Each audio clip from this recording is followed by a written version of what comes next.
it feels sad to me sometimes, like the skinniest lady, right, can feel that, oh, they are still bigger size and they can be smaller. Wow, I also getting emotional now.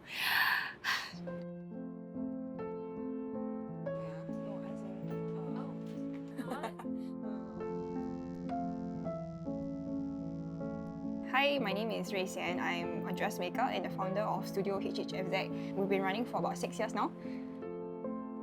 HHFZ is an abbreviation for 辉煌仿真. So it literally means mighty fabric and needle, but it's actually my parents' name lah. So the Huang is from my dad's name and the Fang is from my mom's name. Then I like put them together. It's like a pun. I've been very in touch with my roots in that sense. I really like the Chinese culture. I also love vintage style. So I think it's sort of like, it just comes naturally to me. And as a Chinese, I think it's quite important to have a cheongsam at least in our wardrobe. Since young, I knew I wanted to be a fashion designer, but I didn't know which aspect in particular. I always like dressing up, and then I really wanted to get into Temasek Poly, doing fashion design.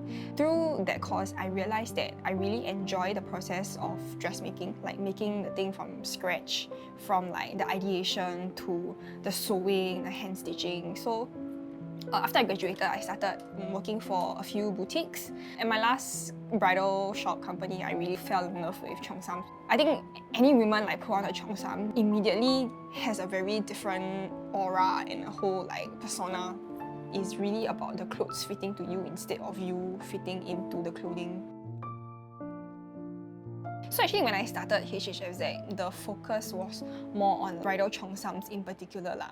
And I mean, for me, I still do the cutting and sewing on my own. So everything is bespoke, meaning everything is customized and like measured and designed according to your style.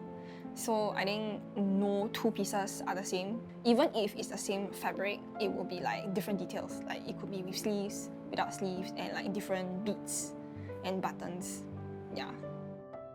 Experimenting with the different fabrics is also our forte, because we work with tweed, we work with jacquards. There are fabrics that are more modern.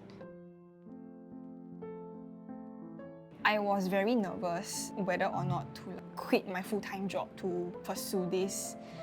But I was thinking to myself, if I don't do it now, then when? You know, I don't think there will ever be a point where I'll be like, okay, I'm ready to start the business. And at that point, I feel a bit hesitant of my own work, because I think of my age. I was 24 when I started, so I think people were a bit apprehensive of like, can this person deliver what they say they can do? The first piece that I made when I started HHFZ was for a client who made 3 pieces with me, wedding gown, and then it was a cheongsam and an evening outfit.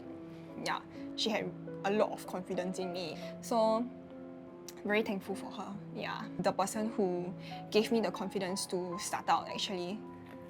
This piece, it's very close to heart because this is my wedding outfit. Green is me and my husband's favorite color, and basically I used freshwater pearls and tassels. Actually, on the inside, I used like shoulder padding to like puff it up. So something that I haven't done before.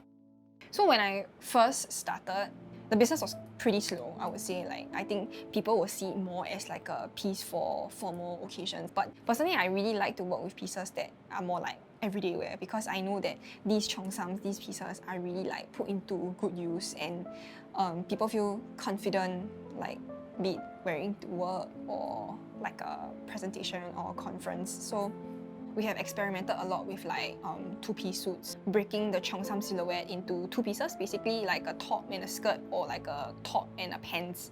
And I think these pieces are generally more versatile to wear on a daily basis. I think the biggest challenge is like managing expectations. I mean, like talking about like body image, and I think a lot of people have that like mindset that, oh, cheongsam has to be like very tight-fitting, and I have to be very slim, very tall to fit like a certain image that they have in their mind. So I would say 95%, or actually higher, 97% of women who comes in, right, certainly have something that they're insecure about, like about their body. And some dressmakers or like designers who are like, oh, you cannot gain any more weight. But I want to sort of like break this whole like image that they have, and it's all about like embracing your body for what it is. And then when I see clients struggle with that, right, it's also like an internal battle. Naturally, I would want to like correct them, but at the same time, I also want to like, you know, do it at your comfort. No, of course on my part, I will suggest materials that wouldn't make you feel as insecure. Like for example, satin is quite unforgiving. Like it really accentuates every curves and every like bulge you have. So sometimes I have to see the person and I'll be like, okay, if they are really that insecure, then maybe I will stay away from that. Or if let's say I think this person can be pushed a little bit in terms of how they feel about their body, I might suggest like, okay, maybe we can go with satin, but there are some tweaks or like some linings that will make them feel a little bit more comfortable. It's a problem that I also struggle on my own, because like sometimes I do look at myself in the mirror and be like, oh, I wish I could be skinnier. But when I actually see somebody like my client struggling with the problem also, right, it's really like a reminder to myself to just keep doing what I do and like to change a little perspective at a time. Because we are bespoke, the opportunity to work with the different body shapes really gives me a better understanding of like dressmaking. So now when you think of a cheongsam, I hope that it's not just the very tight-fitting, body-hugging, silky kind of image that comes to your mind. It's really like endless possibilities, and I want to like bring that image that you have in your mind into reality.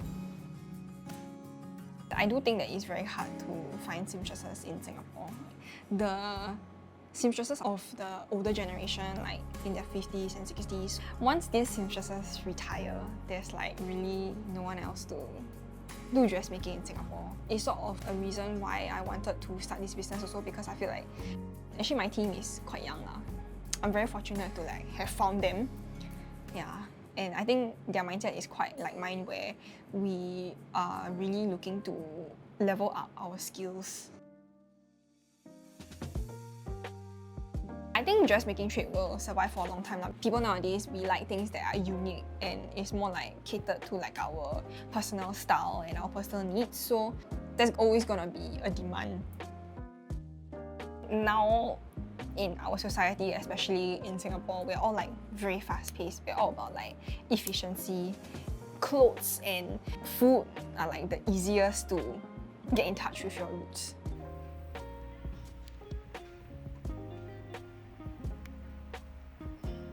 It's a dream of mine to have like a dessert stall and a dressmaking studio side by side.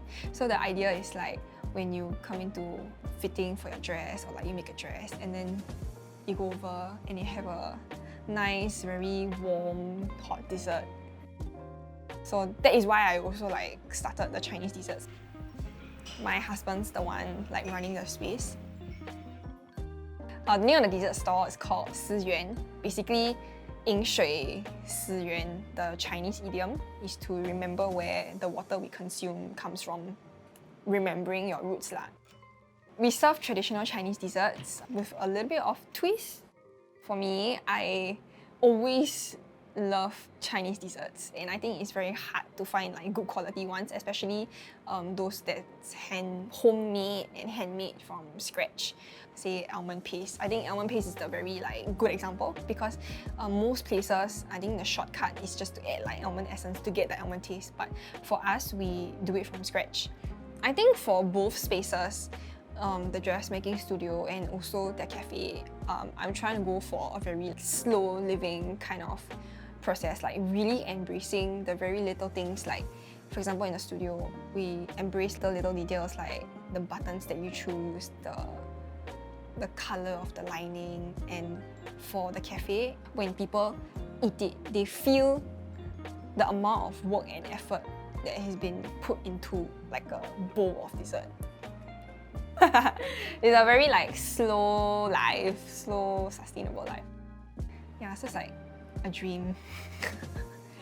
5 to 10 years down the road, I mean, I hope to keep it still the same like that, because people always ask me like, oh, if I want to like upscale my business, like employ more, do more. But to me, it's not about like the volume, but it's about the quality and the connection that I make with people. I do intend to do this as long as I can lah. Yeah.